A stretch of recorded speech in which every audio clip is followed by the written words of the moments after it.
Praise lord. క్రైస్తవులందరూ తప్పకుండా వినండి. నీ ప్రార్థనకి సమాధానం దొరకట్లేదా? నీవేమడిగినా పొందుకోలేకపోతున్నావా? అయితే చిన్న ఉదాహరణ. ఒక రైతు ఎంతో విశ్వాసంతో విత్తనాలు చల్లుతాడు. అంతే విశ్వాసంతో ఎదురు చూసి పంట కోస్తాడు. మరి రైతు విత్తనాలు చల్లంగానే పంట కొయ్యలేదు. ఆయన విశ్వాసంతో ఆ పంటని కోస్తాడు. మరి అలాగే నీవు అడిగిన వెంటనే సమాధానం దొరకలేదని కుంగిపోవద్దు.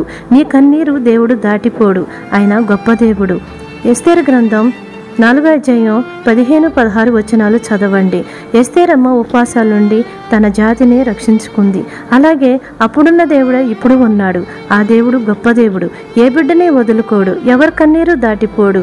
నువ్వు ప్రార్థనకు సమాధానం పొందుకోలేకపోతున్నాని కుమిలిపోవద్దు. నీ ప్రార్థనకి ఆయన తప్పకుండా సమాధానం ఇస్తాడు. దేవుడు ఉన్నవాడు, గొప్పవాడు. నువ్వు నమ్మకంతో ఎదురుచూడు. మరి ఆయన కార్యాలు పొందుకో.